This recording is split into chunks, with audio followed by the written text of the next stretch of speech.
আমরাই তো বনি ইসরাইল।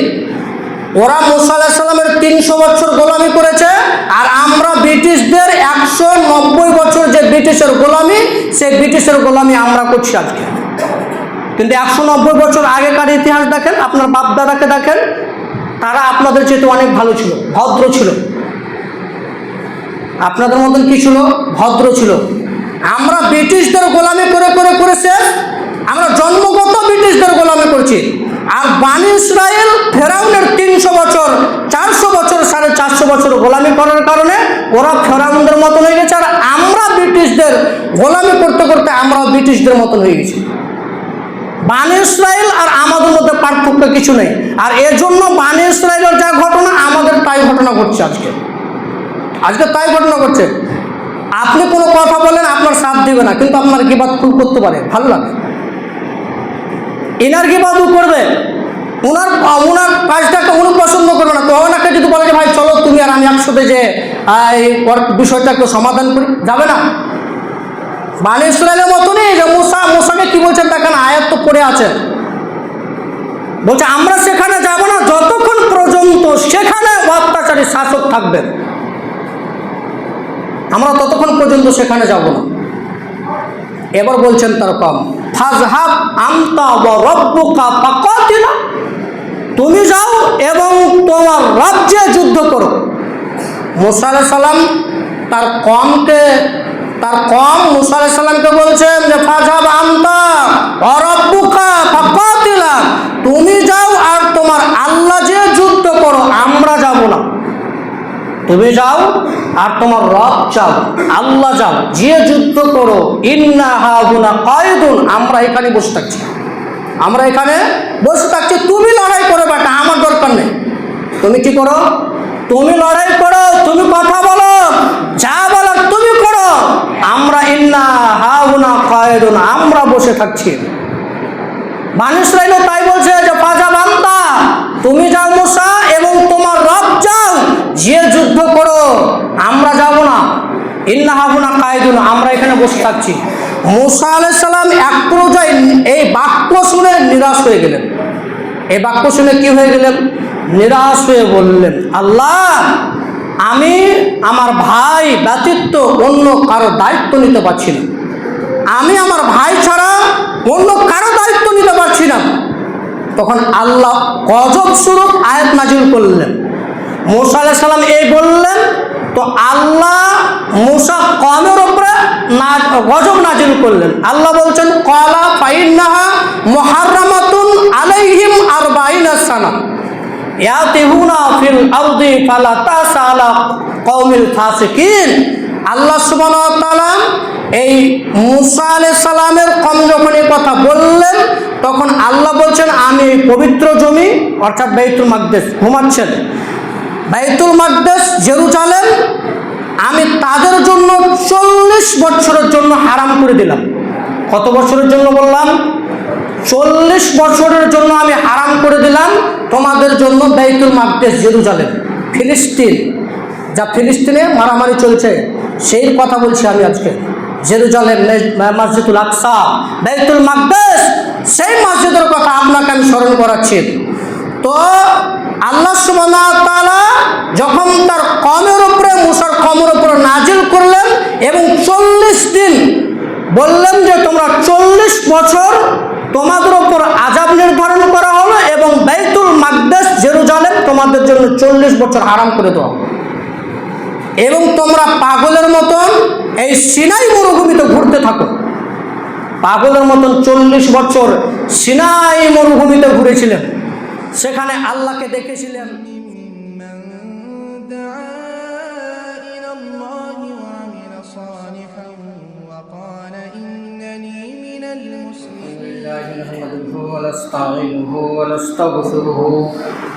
ونعوذ بالله من شرور أنفسنا ومن سيئات أعمالنا، من يهده الله فلا مضل له ومن يضلله فلا هادي له، وأشهد أن لا إله إلا الله وحده لا شريك له وأشهد أن محمدا عبده ورسوله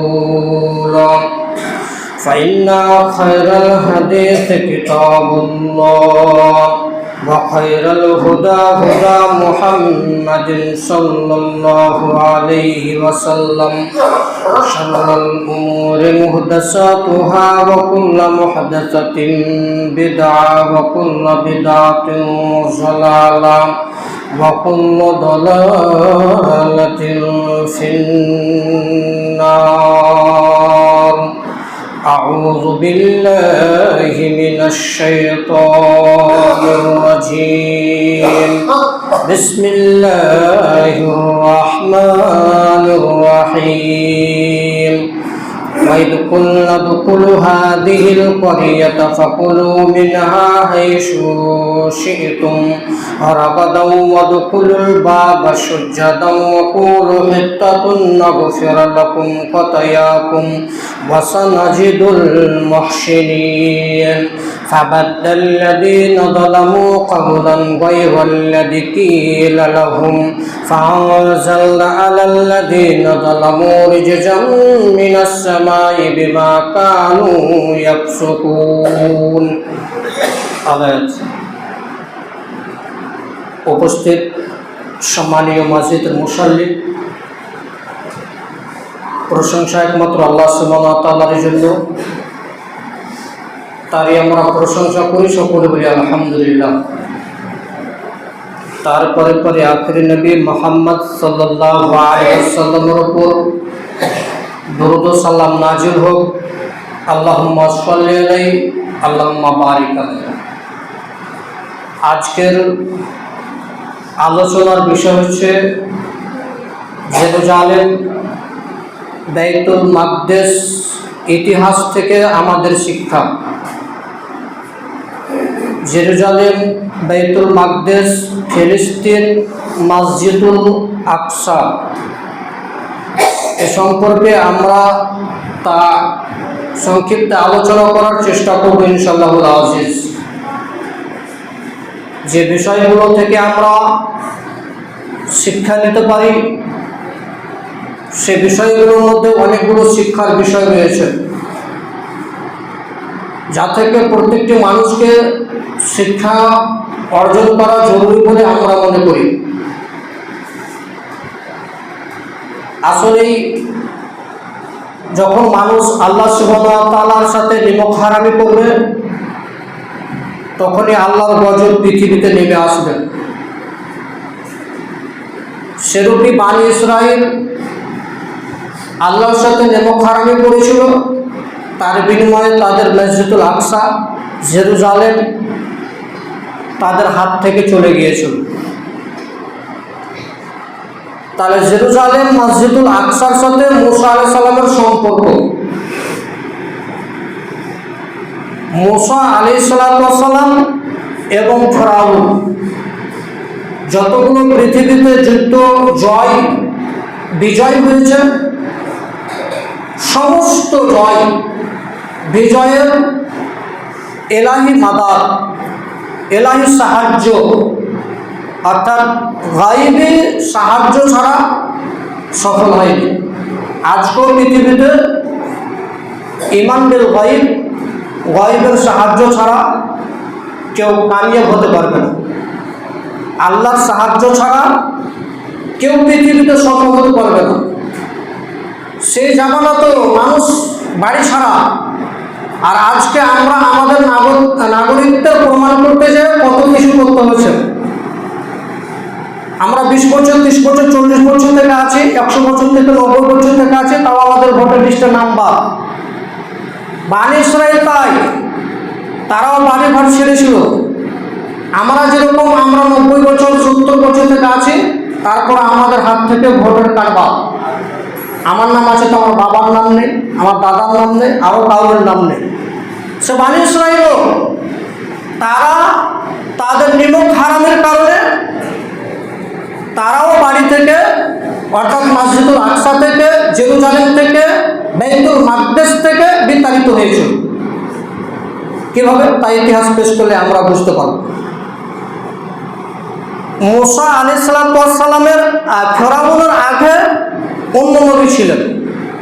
তো সেই নবী মারিয়াম ইবনে ঈসা, সেই ঈসা আলাইহিস সালামের জামানা পার হয়ে ফেরাউন যখন আসে, মানে মারিয়াম ইউসুফ আলাইহিস সালামের জামানা, ইউসুফ আলাইহিস সালামের জামানা পারিয়ে ফেরাউন আসেন এবং সেই জামানাটা 150 বছর 400 বছর ধরে ঠিক ছিল।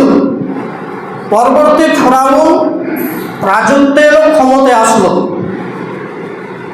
এবং ক্ষমতায় আসার পরে তাদের ইস্তেমাল রোল, তাদের অত্যাচার জুলুম তাদের উপর বেশি করে দিল। এত বেশি অত্যাচার জুলুম করলো যাতে তারা দেশ থেকে চলে যায়। মানে এত জুলুম অত্যাচার। কি জুলুম অত্যাচার করলো? যে মায়ের পেটে বা শিশু সন্তান পৃথিবীতে থাকলে যদি সে সন্তান হয়, ছেলে হয়, তাহলে তাকে জীবন্ত হত্যা করে দেওয়া হবে, আর মেয়ে হলে ছেড়ে দেওয়া হবে। এই অত্যাচার, এই জুলুম ফেরাউন মানুষের উপর করতে লাগলো। কিন্তু ফেরাউন জানতো না যে মুসা আলাইহিস সালাম আমার রাজত্বকে একদম বরবাদ করে দিল। এটা তো বহু দূরের কথা যে মুসা ফেরাউনের রাজত্বকে শেষ করে দেবে, এটা বহু দূরের কথা।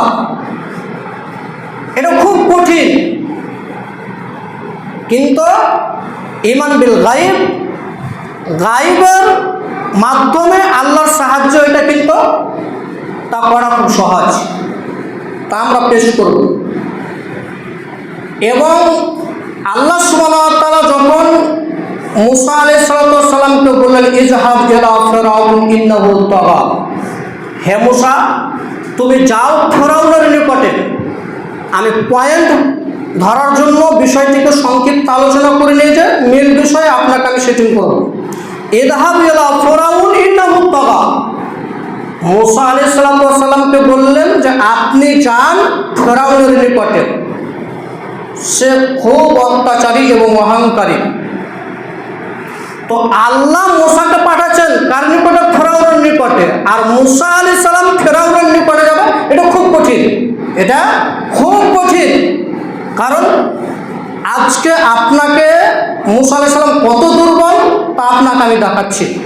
মনে করেন আপনি দোগাছের মাটিতে জমি চাষ করছেন, কৃষক মানুষ। এখন আপনি আপনাদের সরকার, মোদী সরকারকে যে দাওয়াত দিবেন, এটা যেমন খুব কঠিন, এটা যেন আপনার কাছে খুব কঠিন এবং আপনি খুব দুর্বল সে সরকারের নিকটে। মুসা আলাইহিস সালাম তার থেকে অনেক অনেক অনেক দুর্বল। কিভাবে? যিনি মাঠে মেয়র বা চাষি, কৃষক কাজ করছিল, এই লোকটি যেমন সরকারের কাছে দুর্বল, তার থেকে দুর্বল হচ্ছে মুসা আলাইহিস সালাম কার নিকটে? ফেরাউনের নিকটে। কেন? মুসা আলাইহিস সালাম মিশর থেকে পালিয়ে গিয়েছেন, চলে গিয়েছেন। আবার আল্লাহ বলছেন যে ওই মিশরে আবার যাও এবং ফেরাউনকে বলে ইযহাব ইলা ফিরআউন ইন্নাহু তাগা, তার নিকটে যেয়ে বলো, কারণ সে অহংকার এবং অত্যাচারী হয়ে গেছে। কিভাবে? এখন যদি মুসা আলাইহিস সালাম মিশরে যান, কিন্তু মিশরে তার আগে মুসা আলাইহিস সালাম ফাঁসির অর্ডার হয়ে আসে, তাই গেলে জবে করা হবে, হত্যা করা হবে।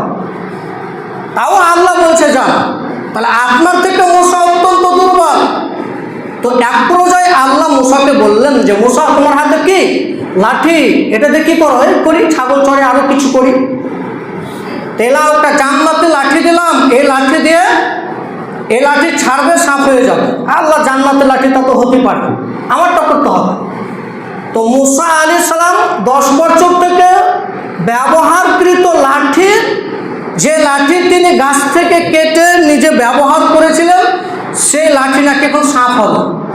সে লাঠি কি হবে? সাপ হবে।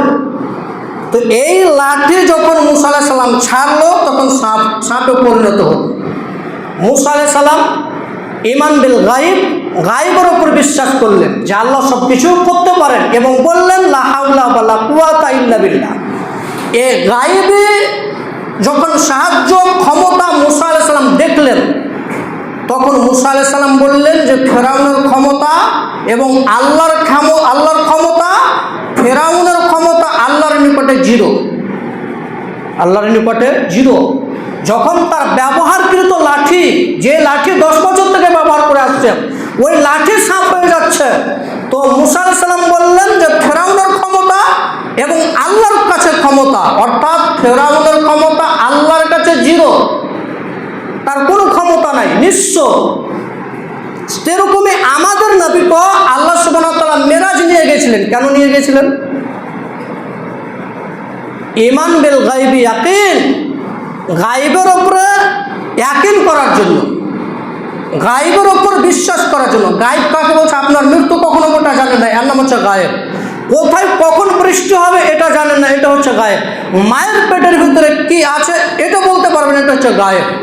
জান্নাত জাহান্নাম দেখতে পারেন, এটা হচ্ছে গায়েব। তার মানে আল্লাহ রাসূল সাল্লাল্লাহু আলাইহি সাল্লাম মেরাজে নিয়ে গেলেন, তিনাকে দেখানো হলো জান্নাত এবং জাহান্নাম, তিনাকে গায়েবী জিনিস দেখানো হলো যাতে তার ইয়াকিন, যাতে আল্লাহর উপর বিশ্বাস, ঈমান আরো শক্ত হয়, মজবুত হয়। এর কারণ তো মুসা আলাইহিস সালামকে লাঠি দিয়ে সাপ তৈরি করলেন, তার ঈমানে গায়েবটাকে শক্ত করার জন্য, মজবুত করার জন্য এটা আল্লাহ পেশ করলেন, এটা তার মুজিজা। আর এই দেখে তার মনের দুর্বলতা দূর হয়ে ফেরাউনের নিকটে এক পর্যায়ে তিনি গিয়ে দাওয়াত দিয়েছিলেন এবং সে বলেছিল আনা রাব্বুকুমুল আলা। আপনি কোন রবের কথা বলছেন? কোন রবের কথা? আপনি কোন রবের ইবাদত করতে বলছেন? আনা রাব্বুকুমুল আলা, আমি সব থেকে বড় আল্লাহ, যে একাধিকবার বলেছি। ফেরাউনের নিকটে মুসা যাওয়ার পরে ফেরাউন বলছে আনা রাব্বুকুমুল আলা, আপনি কোন রবের কথা বলছেন? আমি তো সব থেকে বড় আল্লাহ। অথচ মুসা আলাইহিস সালামের কত নিঃস্ব ছিল যে তিনি যদি জানতে পারতেন যে মুসা আলাইহিস সালাম এটা নবী হবে এবং যদি জানতে পারতেন যে মুসার মা এটা, তাহলে মুসা আলাইহিস সালামকে হত্যা করে দেওয়া হতো। তিনি কত নিঃস্ব ছিলেন। তারপরও তিনি যে ফেরাউনের নিকটে দাওয়াত দিয়েছিলেন, ফেরাউনের নিকটে দাওয়াত দিয়েছিলেন, দাওয়াত গ্রহণ করেনি। শেষ পর্যায়ে যত সাপ, সমস্ত সাপকে খেয়ে নিয়েছিল। আল্লাহ সুবহানাহু ওয়া তাআলা বলছেন যে মুসা শোনো, যদি সারা পৃথিবীর বুকে যতগুলো সাপ রয়েছে সমস্ত সাপকে যদি ছেড়ে দেওয়া হতো, তাহলে তোমার এই লাঠি সমস্ত সাপকে খেয়ে নিত, সমস্ত সাপকে কী করে নিত? খেয়ে নিত। মুসা শোনো, যদি এই লাঠি সারা পৃথিবীর সাপকে না খেতে পারতো, একটা সাপ যদি থেকে যেত, তাহলে আল্লাহর ক্ষমতা হতো দুর্বল। তার মানে আল্লাহ সুবহানাহু ওয়া তাআলা মুসা আলাইহিস সালামকে লাঠি দিলেন, আর সেই লাঠিতে সমস্ত সাপকে খেয়ে ফেলল। তারপরে মুসা আলাইহিস সালামকে পয়েন্ট বের করার জন্য আমি সংক্ষিপ্ত আলোচনাটা নিয়ে আসছি। এরপরে মুসা আলাইহিস সালামকে তাড়া করা হলো। মুসা আলাইহিস সালাম দৌড়তে দৌড়তে এমন এক সাগরের নিকটে পৌঁছালেন। এমন এক সাগরের নিকটে পৌঁছে যেয়ে মুসার সঙ্গী সাথী বলছেন যে মুসা, আমরা বন্দী হয়ে গেছি, কারণ সামনে নদী, পিছনে ফেরাউন, সাইডে ফেরাউনের লোক, এখন আমরা বন্দী হয়ে গেছি, আটকা পড়ে গেছি। মুসা আলাইহিস সালাম এর সময় বলেছিল কাল্লাম, কখনো নয়, হে ইন্নামা হিয়া রাব্বি শাহাদাইন, এটা কখনো হতে পারে না, আমাদের সাথে আমাদের প্রতিপালক রয়েছেন, নিশ্চয়ই তিনি আমাকে পথ দেখাবেন।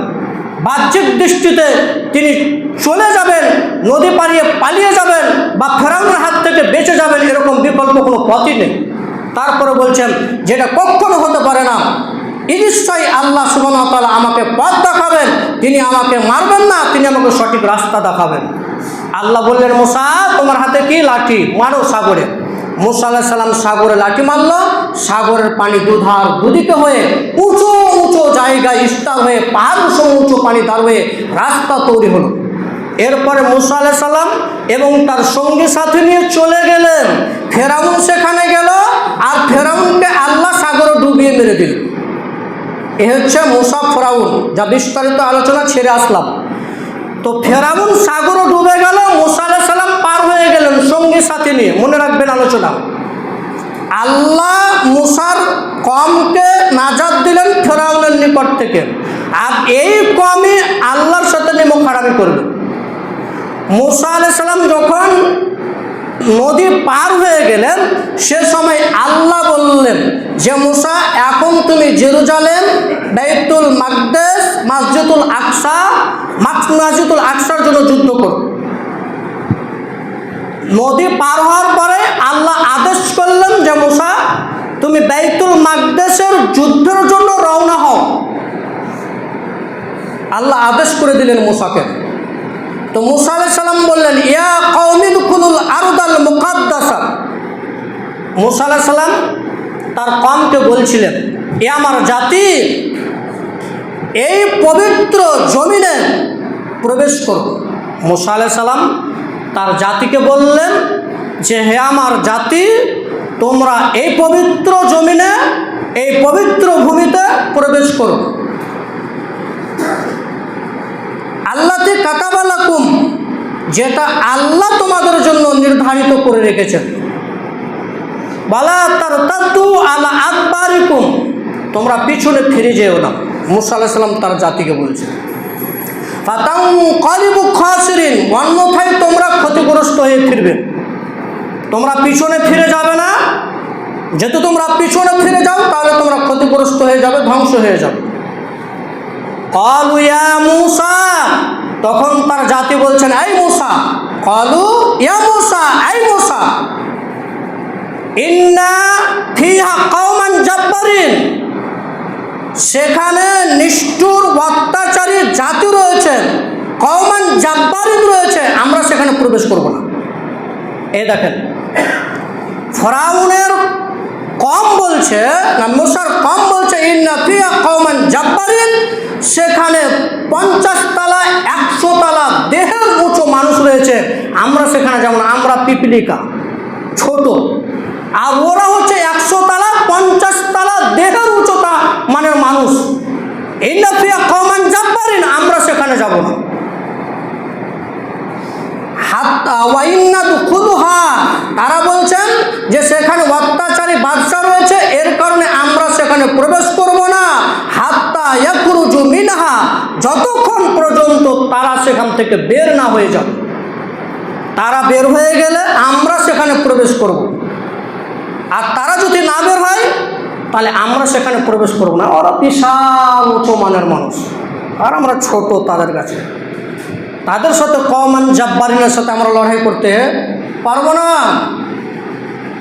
ক্বালা রাজুলানে মিনাল্লাযিনা ইয়াখাফুন, তবে তাদের মধ্যে হতে যারা দুজন ব্যক্তি ঈমান বিল গায়ব, গায়বের উপরে ঈমান রাখতো, তারা দুজন বললেন, যারা আল্লাহকে ভয় করে, মিনাল্লাযিনা ইয়াখাফুন, যারা আল্লাহকে ভয় করে, তারা বললেন, আনামাল্লাহু আলাইহিমা, যাদের প্রতি আল্লাহ দয়া করেছেন, অনুগ্রহ করেছেন, তারা বললেন, উদখুলু আলাইহিমুল বাব, তোমরা এই শহরে, এই দরজাতে, এই এলাকায়, এই জনপদে প্রবেশ করো।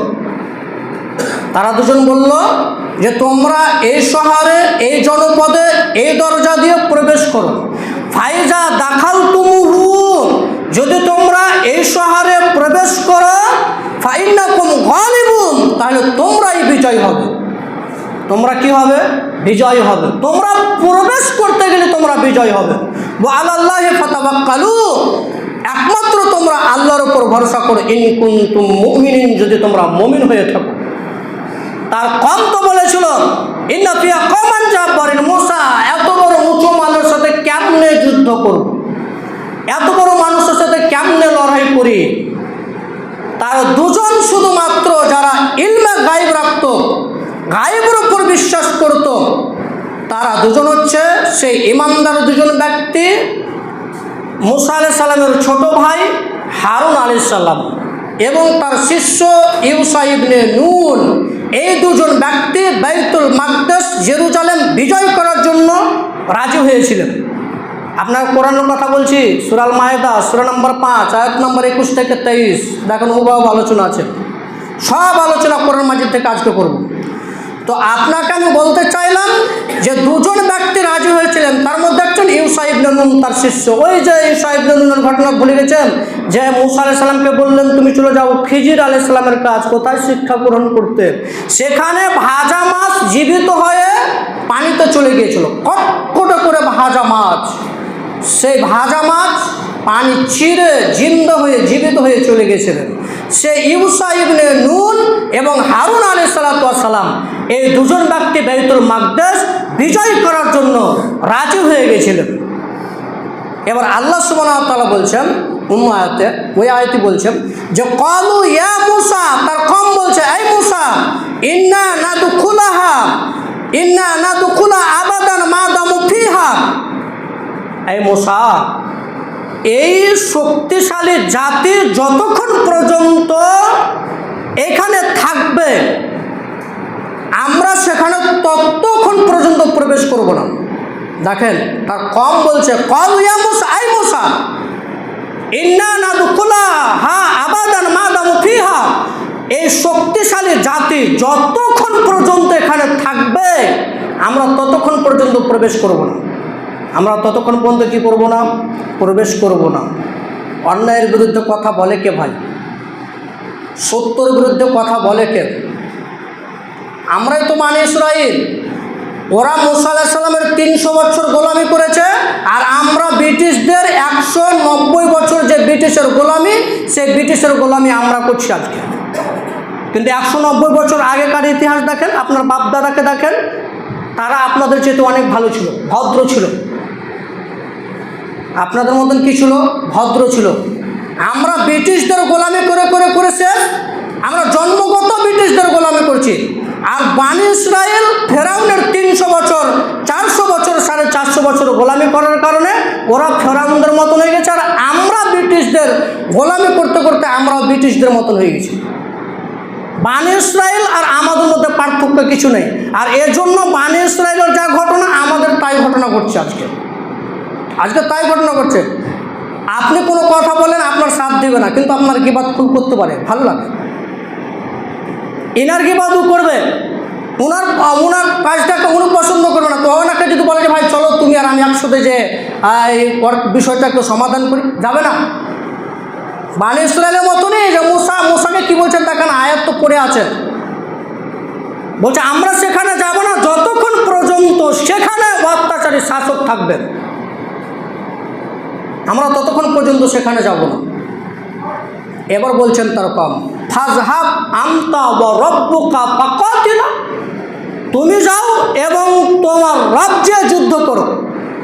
মূসা আলাইহিস সালাম তার কম মূসা আলাইহিস সালামকে বলছেন যে ফাজহাব আনতা ওয়া রাব্বুকা ফাকাতিলা, তুমি যাও আর তোমার আল্লাহ যে যুদ্ধ করো, আমরা যাব না।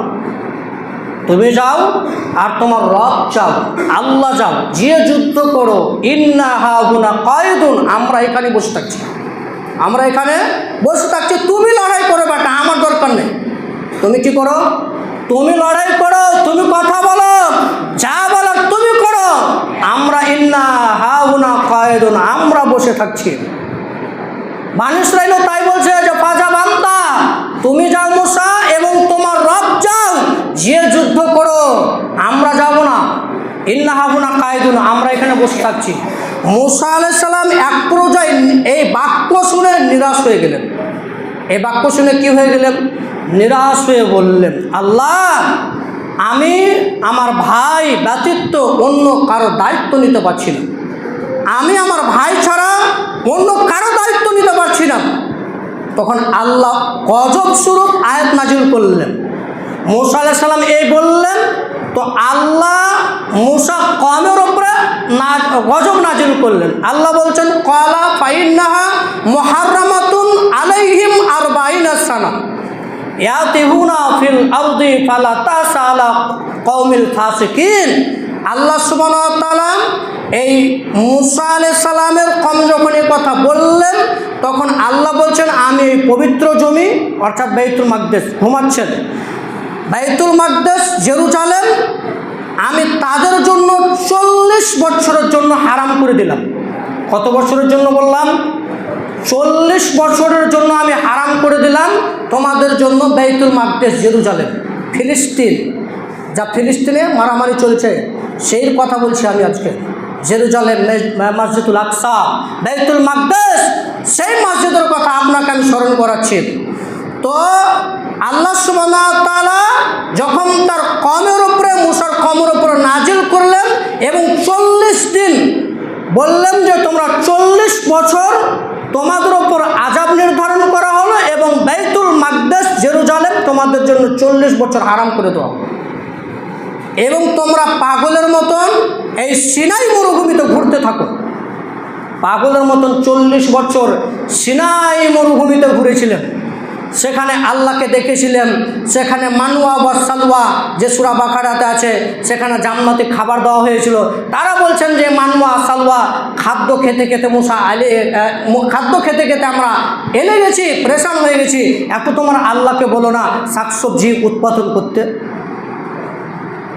তো আল্লাহ বললেন যে তোমরা সবজি খাবে, তো এসো জেরুজালেমে এসো, উরুভার জমিতে এসো, বাইতুল মাকদেসে এসো, তাহলে তোমরা সবজি খেতে পাবে। সেখানে সবজি চাষ হবে না, সিনাই মরুভূমিতে সবজি চাষ হবে না। যদি তোমরা সবজি খেতে চাও, তোমরা মানুয়া এবং সালওয়া খেতে খেতে প্রেসার হয়ে গেছো, এলে গেছো, এখন তোমরা এসো জেরুজালেম বাইতুল মাকদেসে। কিন্তু 40 বছর আগে তো তারা যেতে পারবে না।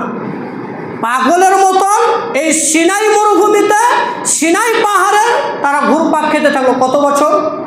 40 বছর। এই 40 বছরের মধ্যে মূসা আলাইহিস সালাম মারা গেলেন। মূসা আলাইহিস সালাম কি গেলেন? মারা গেলেন। এবং মৃত্যুর মুহূর্তে মূসা আলাইহিস সালাম আল্লাহকে বলেছিলেন, যখন বাইতুল মাকদেস জেরুজালেম তিনি বিজয় করতে পারলেন না, যুদ্ধ করতে পারলেন না, তাই জেরুজালেম যুদ্ধ না করতে পারার কারণে, জেরুজালেম তিনি বিজয় করতে না পারার কারণে তার মনের আক্ষেপ কতটা ছিল, মূসা আলাইহিস সালাম বলছেন যে তিনি জেরুজালেম প্রবেশ করতে না পারায়, জেরুজালেম প্রবেশ করার জন্য তার মনে এতটাই বাসনা ছিল, এবং জেরুজালেম প্রবেশ করতে না পারায় তার অন্তরে, তার কালবে এতটাই বেদনা ছিল, এতটাই ব্যথা ছিল, এতটাই গভীর ছিল, শেষ মুহূর্তে আল্লাহকে বলেছিলেন যে আল্লাহ আমি মারা যাব। মৃত্যুর মুহূর্তে তিনি বলেছেন আল্লাহ আমার মৃত্যুটা যাতে মসজিদুল আকসা জেরুজালেম বাইতুল মাকদেসের নিকটবর্তী হয়। আমি তো পারলাম না বাইতুল মাকদেস জেরুজালেম বিজয় করতে পারলাম না, তো আমার মৃত্যু দিও, আমার মরণ দিও যাতে বাইতুল মাকদেসের নিকটে, খুব কাছাকাছি। মূসা আলাইহিস সালাম প্রার্থনা করে বললেন, রাসূলুল্লাহ সাল্লাল্লাহু আলাইহি ওয়াসাল্লাম বলছেন ফাসআলাল্লাহু আইয়ুদনিয়াহু মিনাল আরদিল মুকাদ্দাসা রামিয়াতান বিহাজারিন। মুহাম্মদ সাল্লাল্লাহু আলাইহি ওয়াসাল্লাম বলছেন যে মূসা আলাইহিস সালাম আল্লাহর নিকট প্রার্থনা করেছিলেন যেন তার মৃত্যু জেরুজালেম পবিত্র ভূমি থেকে কেউ ঢেল ছুড়লে তাতে যা তার কবরে যেয়ে পড়ে। এতটা কাছে তার মৃত্যু হয়েছিল, এতটা কাছে কী হয়েছিল? মৃত্যু হয়েছিল। কেউ যদি মসজিদুল আকসা থেকে মূসা আলাইহিস সালামের কবরে ঢেল নিক্ষেপ করে, ততটা দূরে তিনার মৃত্যু হয়েছিল। কেউ যদি মসজিদুল আকসা থেকে ঢেল ছুড়ে, তাহলে মূসার কবরে যেয়ে পড়বে। এবং মুহাম্মদ সাল্লাল্লাহু আলাইহি ওয়াসাল্লাম আরও বললেন যে শোনো, আমি যদি সেখানে থাকতাম, মসজিদুল আকসাতে থাকতাম, তাহলে আমি তোমাদেরকে দেখিয়ে দিতাম মূসা আলাইহিস সালামের কবর। আমি কি দেখিয়ে দিতাম? মূসা আলাইহিস সালামের কবর দেখিয়ে দিতাম আমি যদি সেখানে থাকতাম। এরপরে মূসা আলাইহিস সালাম মারা গেলেন। এরপরে দায়িত্ব পেলেন কে? বানি ইসরাইল। আলহামদুলিল্লাহি ওয়াহদা ওয়াসসালাতু ওয়াসসালামু আলা মান লা নাবিয়্যা বা'দা। মূসা আলাইহিস সালাম মারা যাওয়ার পরে দায়িত্ব পেলেন বানি ইসরাইল। ওই যে দুজন ব্যক্তি, তার মধ্যে হচ্ছে ইউসা ইবনে নুন, তিনি দায়িত্ব পেলেন। এবং আল্লাহর আদেশে তিনি যুদ্ধ করার জন্য রওনা হলো তার কমকে নিয়ে। বললেন তার কমকে, ইউসা ইবনে নুনকে আল্লাহ নবী করে দিলেন, এবং তার কমকে বললেন যে চলে এখন জেরুজালেম যুদ্ধ করতে যেতে হবে। তারা রওনা হলেন, আল্লাহর কাছে ক্ষমা চাইলেন, সমস্ত কিছু করলেন। এমন যুদ্ধ, প্রবল যুদ্ধ চলছে, যুদ্ধ চলতে চলতে চলতে খুব যুদ্ধ চলছে, জয়ের কাছাকাছি। এমন সময় শুক্রবার বৈকালের সময়, মানে শনিবার হয়ে গেলে যুদ্ধ শেষ। মানে সেই জামানায় ছুটি ছিল শনিবার, শনিবার যুদ্ধ কলা মারামারি সব বন্ধ। তো বেলা সূর্য ডুবে গেলে শনিবার হয়ে যাবে। তো এই মুহূর্তে ইউসা ইবনে নুনের মাথায় বুদ্ধি এসে আল্লাহর নিকটে গেলেন। যুদ্ধ চলছে, যে এখন যদি যুদ্ধ হয়ে যায়, আর এত যুদ্ধ আমরা জয়ের কাছাকাছি, এখন যদি বন্ধ হয়ে যায়, মাগরিবের আজান হয়ে যায়, সূর্য ডুবে যাবে, মানে 2-1 ঘন্টা সময় আছে। তো এবার যদি হয়ে যায়, তাহলে আবার কোনো রবিবার পরিবার, তার মানে আমরা জয় হতে পারবো কি তা চিন্তা ভাবনা করছি, মানে অনেক দূরে। তো আল্লাহর নিকটে যে সূর্যকে বললেন ইন্নাকে মামুরা, হে সূর্য তুমি আল্লাহর আদেশে আদিষ্ট,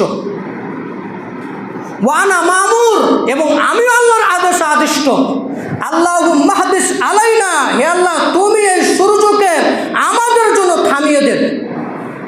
ইউসা ইবনে নুন আল্লাহকে বললেন আল্লাহ, এবং সূর্যকে লক্ষ্য করে বললেন সূর্য তুমি থেমে যাও, তুমি আল্লাহর আদেশে আদিষ্ট, আমি আল্লাহর আদেশে আদিষ্ট, তুমি সূর্য থেমে যাও। এবং আল্লাহকে বললেন আল্লাহুম্মা হাবিস আলাইনা, আল্লাহ তুমি এই সূর্যকে এই বাইতুল মাকদেস বিজয় করার জন্য, এই জেরুজালেম বিজয় করার জন্য সূর্যকে থামিয়ে দেন। আল্লাহু আকবার। বলা যাবে না ভাই? আলোচনা বুঝতে পারছেন না? সূর্য থেমে যাচ্ছে ইউসা ইবনে নুনের কারণে। শুধু জেরুজালেম বাইতুল মাকদেস বিজয় করার জন্য সূর্যকে আল্লাহ থামিয়ে দিয়ে এই বাইতুল মাকদেসকে বিজয় করালেন। সূর্য রাসূল সাল্লাল্লাহু আলাইহি সাল্লাম এবং পৃথিবীতে এই ইতিহাস আর কোনো কারো মানুষের জন্য এক মুহূর্তের জন্য সূর্য থেমেনি, শুধুমাত্র ঈসা ইবনে নুনের জন্য সূর্য থেমে গিয়েছিল, শুধুমাত্র বাইতুল মাকদেস জেরুজালেম বিজয় করার জন্য। চিন্তা করেছেন? সূর্যকে থামিয়ে দিয়ে আল্লাহ বাইতুল মাকদেস জেরুজালেম বিজয় করালেন। এরপরে জেরুজালেম বিজয় হয়ে যাওয়ার পরে আল্লাহ তাদেরকে বললেন, কি বলছেন দেখেন, ওটাও কোরআন মাজিদের আয়াত, এবং তাদেরকে জেরুজালেমে প্রবেশ করার সময় আল্লাহ নিষেধ কি দিলেন, যে ওয়াইজ কুলনা দুখুলু হাদিল কারিয়া, তোমরা এই গ্রামে প্রবেশ করো। আল্লাহ প্রবেশ করতে বললেন।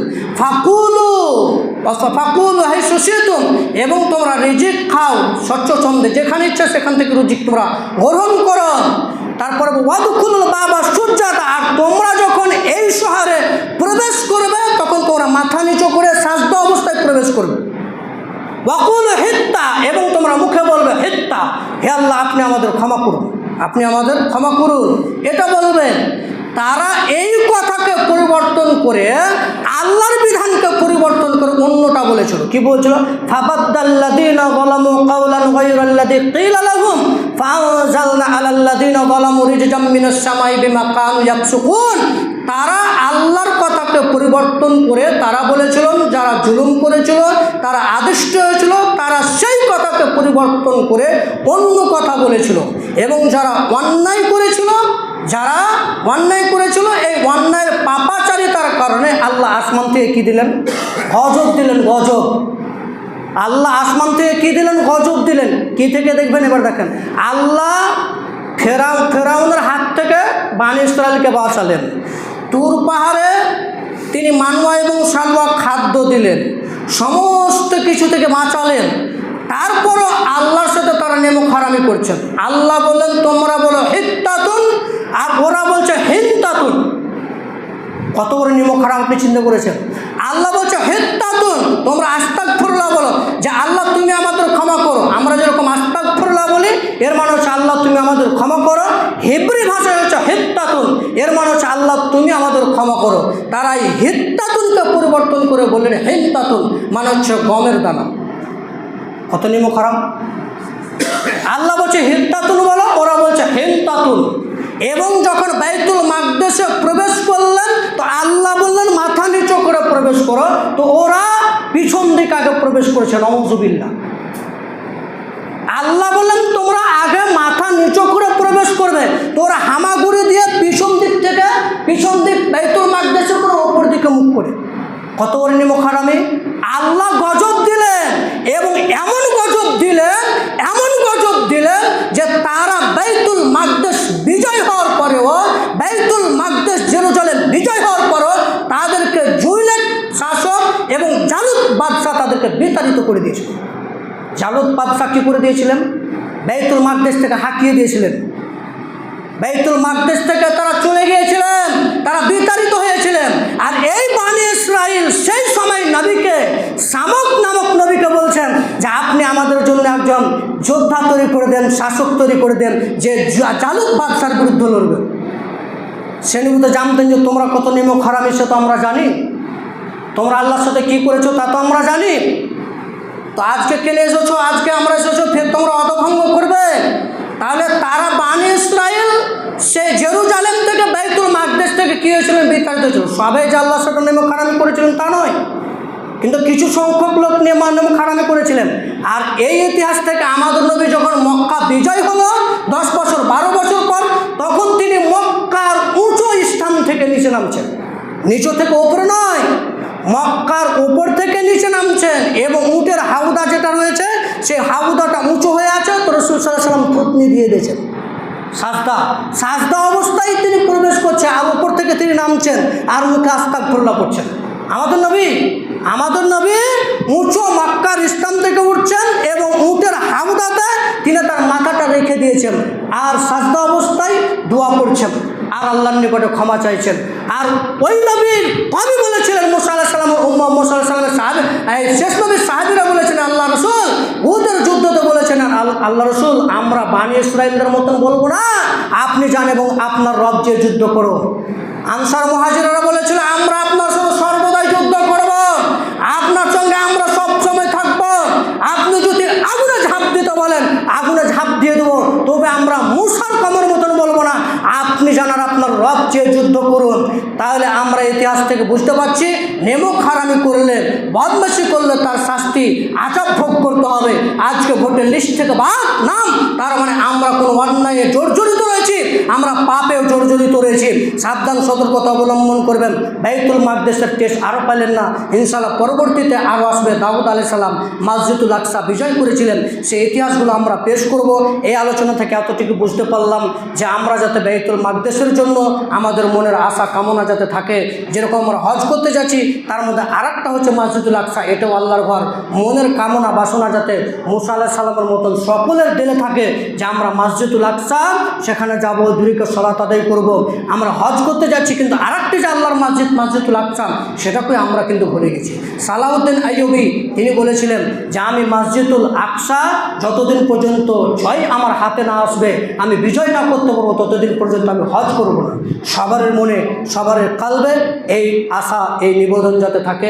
আল্লাহ তুমি সকল মানুষকে মসজিদুল আকসার আশা রেখেই এবং যাতে সেখানে দুরিকে সালাত আদায় করার সকল মানুষকে তৌফিক দান করে। আল্লাহুম্মা আমিন।